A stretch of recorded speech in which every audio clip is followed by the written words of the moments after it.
நிலச்சரிவால் பாதிக்கப்பட்ட கேரளாவின் சூரல்மலையில் அடுத்தடுத்து சடலங்கள் மீட்கப்பட்டு வருகின்றன. விவரங்களுடைய நீரான்முறை செய்தியாளர் முகிலன் விவரம் என்ன?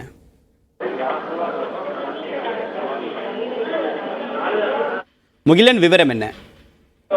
தேவா, தற்போது இந்த மீட்பு பணிகளானது தற்போது முழு வீச்சில் தொடங்கி நடைபெற்று வருகிறது. தற்போது இந்த சூரமலையில் நடந்து கொண்டிருக்கக்கூடிய அந்த மீட்பு பணிகளை நம்மால் காட்சியில் பார்க்க முடியும். முதலில் இந்த கழுகு பார்வையில் அந்த பாதிப்பின் நிலவரம் என்ன என்பதை நம்மால் இந்த காட்சியில் இருந்து பார்த்து புரிந்து கொள்ள முடிகிறது.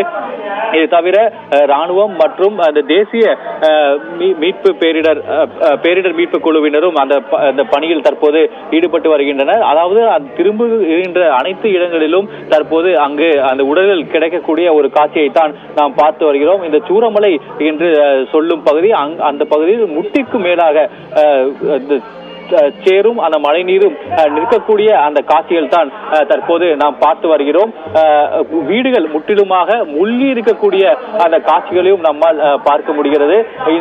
அதாவது அந்த பகுதியில் இருக்கக்கூடிய அனைத்து வீடுகளிலும் மீதும் தற்போது அந்த மண் ஆனது சரிந்திருப்பதை நம்மால் அந்த காட்சிகளில் பார்க்க முடிகிறது.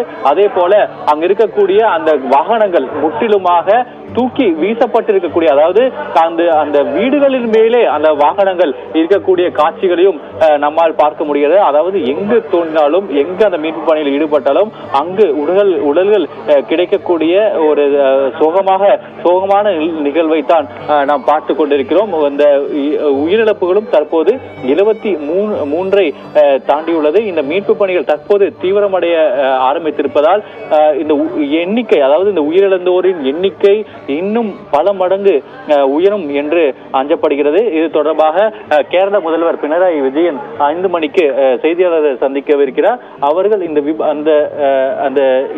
இந்த விபத்து தொடர்பான அந்த அதிகாரப்பூர்வமான தகவலையும் தெரிவிப்பார். தேவா, தகவலுக்கு நன்றி முகிலன்.